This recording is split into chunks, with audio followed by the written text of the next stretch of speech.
জয় জগন্নাথ বন্ধুরা, আমি কিয়া গোপী কথা চ্যানেলে চলে এসেছি আবার নতুন একটা ভিডিও নিয়ে। তোমরা সবাই জানো যে আমি এখন আছি ভেলোরে, আর সারাদিন হসপিটালের কাজ শেষ হওয়ার পরে বিকেলে যখনই হাতে একটু সময় পাই আমি এদিক ওদিকটা বেশ ঘুরে দেখতেই পছন্দ করি। তো এদিনও আর 5টা দিনের মতো সকালের কাজ মিটিয়ে প্রায় দুপুরই আমরা বেরিয়ে পড়েছিলাম। তবে বলো তো বন্ধুরা, আমরা আজকে কোথায় চলেছি? তোমরা নিশ্চয়ই এতক্ষণে ট্যাগলাইন দেখে বুঝেই গেছো যে আমরা কোনো কার্তিক মন্দিরে যেতে চলেছি। হ্যাঁ বন্ধুরা, আজকে আমরা ভেলোরের দুটো ফেমাস কার্তিক মন্দিরে যাচ্ছি। এই যে এখন রাস্তাটা তোমরা দেখতে পাচ্ছ, এটা হচ্ছে প্রথম কার্তিক মন্দির, যেটা হচ্ছে কিনা পাহাড়ের একদম ওপরে। আর এই রাস্তাটা রাতের দিকে খুব একটা লাইট না থাকার জন্য তাই আমরা দুপুরে বেরিয়ে পড়েছি। একটা অটো বুক করে নিয়েছিলাম, সে একই দিনে আমাদের দুটো মন্দির কভার করাবে, তার সাথে কন্ট্যাক্ট হয়েছিল 1000 টাকার। তাই আমরা দুপুর প্রায় ওই 3:30-4টে নাগাদ বেরিয়ে পড়েছিলাম এই মন্দিরের উদ্দেশ্যে। যদিও আমি এই মন্দিরের আগের বারও এসেছিলাম, কিন্তু সেবার কোনো ভিডিও করা হয়নি, তাই ভাবলাম এবার ভিডিওটা করেই নিই। তার কারণ আমাদের ওখানে মানে কলকাতায় বা ধরো এতদিন অনেক মানুষের মনে অনেক প্রশ্ন থাকতেই পারে যে কার্তিককে সবসময় কুমারের সাথে তুলনা করা হয়। দেখবেন আমাদের আশেপাশে কারোর যদি বিয়ে না হয় বা অনেক দিন বিয়ে করেনি বা কেউ সারা জীবন বিয়ে করলো না, তাকে বলা হয় কুমার কার্তিক। তো আমিও জানতাম যে কার্তিক বোধহয় বিয়েই করেনি, কিন্তু এই সাউথ ইন্ডিয়ানতে এসে, বিশেষত এই ভেলোরে এসেই আমি জানতে পেরেছি যে কার্তিক শুধু বিয়ে করেছে যে তা নয়, কার্তিকের দুটো বউ, একজন হলেন দেবসেনা, আরেকজনের নাম হলেন ভাল্লি। এই গেল কুমার কার্তিকের ব্যাপারে মিথ্যে রটনা। আর কুমার নামটা কার্তিককে কেন লাগানো হয় সেটা আমরা একটু পরে শুনে নেব। এখন তোমরা দেখতে পাচ্ছ যে প্রথম মন্দিরটায় ঢুকছি, এই হচ্ছে তার দরজাটা মানে গেটটা, আর এখানে পুরোটাই রয়েছে ফাঁকা। এই সামনে তোমরা অটো বা কেউ যদি গাড়িতে আসো সেটা পার্কিংয়ের ব্যবস্থা রয়েছে। আর এই মন্দিরের আশপাশটা একদম নিরিবিলি। আমরা গেছিলাম দুপুরবেলাতেই, তখনও খুব একটা ভিড় থাকে না, খুব কোনো সময়তেই এখানে যেহেতু পাহাড়ের এতটা ওপরে, তো ভিড় কোনো সময় খুব একটা আমি বেশি দেখিনি, বিশেষ কোনো তিথি ছাড়া। মানে নর্মাল দিনে এরকমই ফাঁকাই থাকে। আর গেটের কাছে দেখছো দুটো ফুল দিদি বসে রয়েছে, এরা মালা বিক্রি করে, পূজার সামগ্রী বিক্রি করে। তো এদের কাছ থেকে ওই 60-70 টাকার ওরা একটা পূজার ডালি বিক্রি করে। আর তার সাথে এখানে বড় কার্তিক যে রয়েছে তাকে পরানোর জন্য রয়েছে বিশাল মালাও। এই মন্দিরে যে কার্তিক ভগবান আছে তাকে কিন্তু একটা পাথর কেটেই তৈরি হয়েছে। একটু পরেই তোমরা দেখবে যে এত উঁচু কার্তিকের বিগ্রহ একমাত্র বোধহয় এখানেই রয়েছে। আমি তো জানতামই না যে কার্তিকের এত মাহাত্ম্য, কিন্তু সাউথ ইন্ডিয়াতে এসে এটা আমার কাছে একদম ক্লিয়ার হয়ে গেছে। যেহেতু এতবার এসছি, পুরোহিতের সাথে বেশ পরিচয় হয়ে গিয়েছে, উনি দেখেই চিনতে পেরেছেন, তো একটু কথা বলে নিচ্ছিলাম। আর এই হচ্ছে কার্তিকের বাহন ময়ূরদেব, তিনি একদম সামনেই রয়েছে।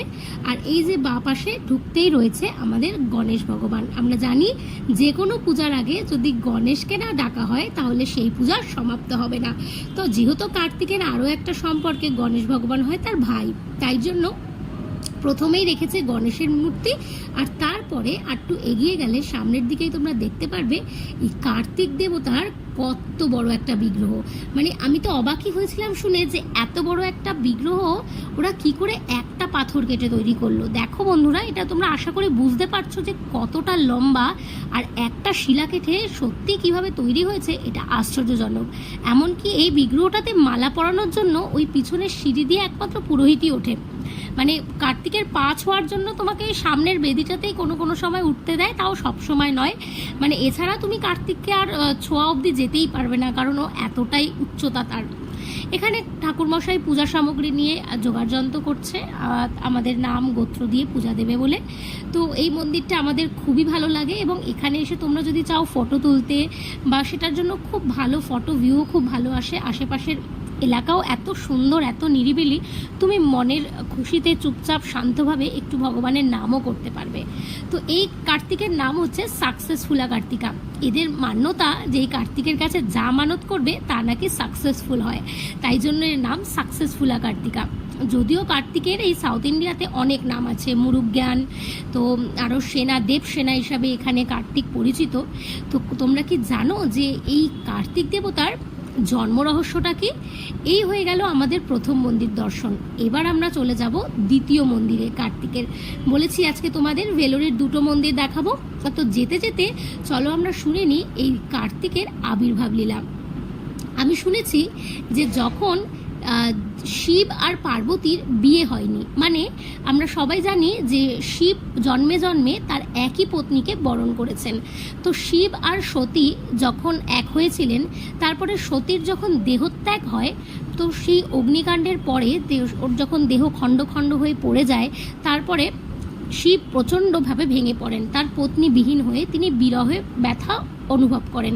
আর সেই সময় তার পত্নী সতীও অলরেডি জন্ম নিয়েছে হিমালয় কন্যা পার্বতী রূপে।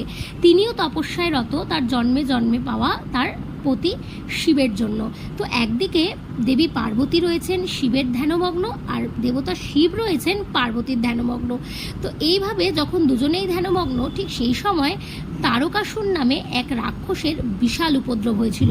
তার কারণ তিনি ব্রহ্মার কাছ থেকে বর পেয়েছিলেন যে তাকে কেউ মারতে পারবে না শুধুমাত্র ভগবান শিবের সন্তান ছাড়া।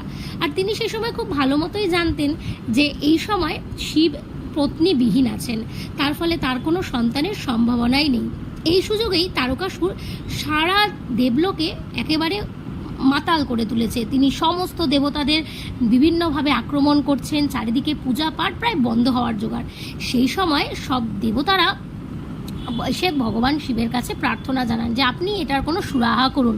তখনই শিব আর পার্বতী তাদের তৎক্ষণাৎ তারা দুজনে একত্রিত হয়ে এই কার্তিক ভগবানের আবির্ভাব করেন। যেহেতু তাকে সময়ের পূর্বেই তাকে জন্ম দিতে হয়েছিল, তাই তার নাম ষটজন্মা বলেও এই সাউথে তাকে বলা হয়।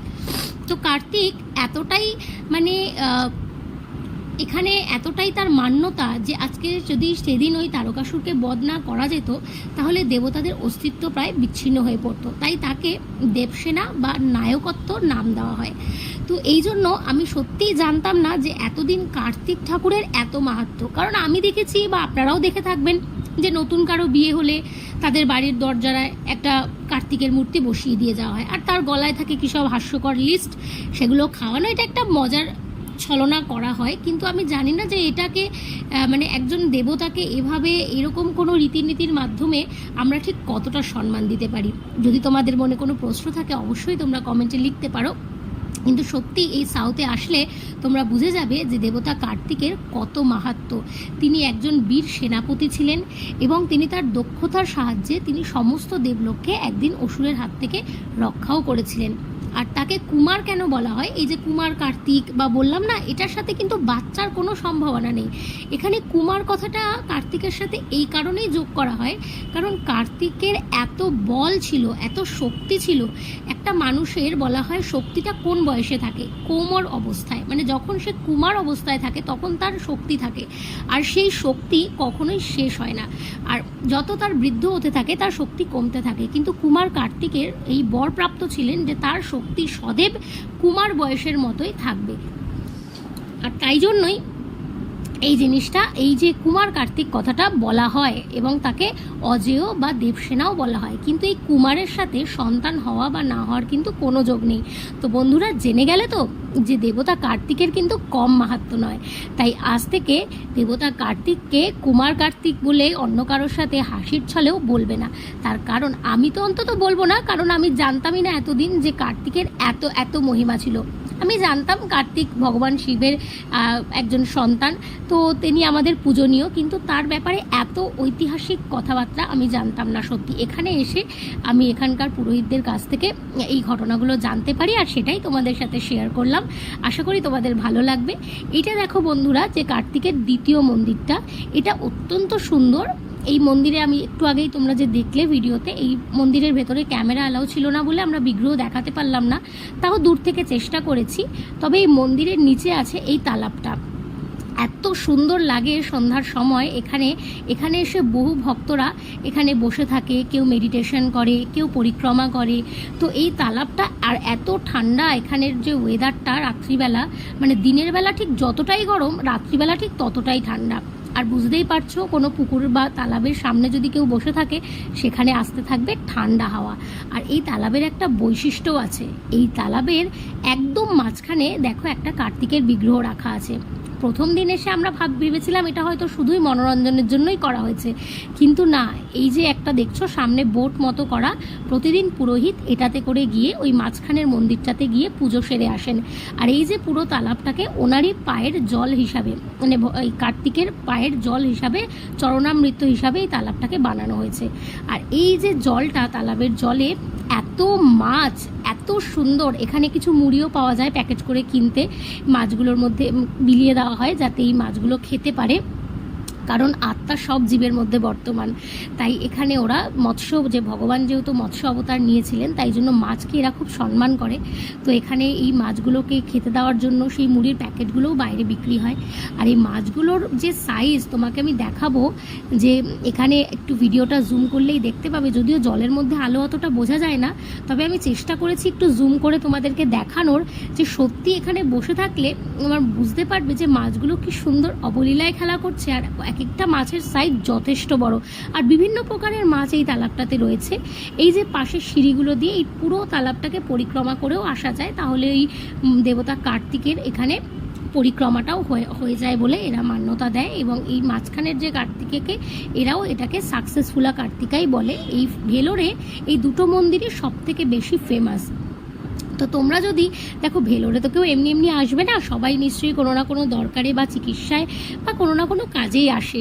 তো এখানে সারাদিন কাজ মেটানোর পরে আমরা অনেকেই এক একজনের এক এক রকম পরিস্থিতি অনুযায়ী আমাদের মানসিক কন্ডিশন থাকে। তো আমরা বলবো, যদি তোমাদের একটু সময় থাকে, কোনো একদিন বিকেলবেলা সময় করে বেরিয়ে পড়ো এই দুই কার্তিক মন্দির দেখতে, তোমাদের অবশ্যই ভালো লাগবে এবং মনটাও অনেক শান্ত হবে। কারণ এখানকার পরিবেশ একদমই ভিড়ভাট্টার মতো নয়, একদম শান্ত পরিবেশে তুমি খুব ভালোভাবে মানে অনুভব করতে পারবে আমাদের ভেতরে লুকিয়ে থাকা আমাদের আধ্যাত্মিকতাকে। দেখো বন্ধুরা, এখানে জলের মধ্যে আমি ক্যামেরাটা জুম করছি, ওই যে দেখতে পাচ্ছ, মানে এই যে কমলা রঙের যে মাছটা, এটা অনেকটাই বড় মাছ। আলোটা ঠিক মতো বোঝা যাচ্ছে না বলে তোমাদের হয়তো এক্স্যাক্ট বোঝাতে পারছি না, কিন্তু এই মাছটা খুব সুন্দর ছিল এবং বারবার খালি পাড়ের কাছে উঠে আসছিল। আর মাঝখানে যে কালো কালো দেখছো, ওগুলো সব মাছের ঝাঁক। তো যারা যারা মানে মাছ ভালোবাসো, তাদের এখানে এসে সময় কাটাতে কোনো অসুবিধা হবে না। যাই হোক, আর ভিডিওটা বেশি বড় করব না, যতটা সম্ভব তোমাদেরকে দেখানো আমি চেষ্টা করেছি। তবে তোমাদের যদি এই বিষয়ে কিছু জানার থাকে বা ভেলোর সম্পর্কে কিছু জানার থাকে, অবশ্যই কমেন্টে জানিও। আজকের ভিডিও তবে এখানেই আমি শেষ করছি। ভালো থেকো, সুস্থ থেকো, আর ভালো লাগলে আমাদের চ্যানেলটিকে সাবস্ক্রাইব করো, শেয়ার করো, লাইক করো। টাটা বন্ধুরা, আজকের ভিডিও এখান পর্যন্তই রাখছি। দেখা হবে পরবর্তী কোনো ভিডিওতে। জয় জগন্নাথ।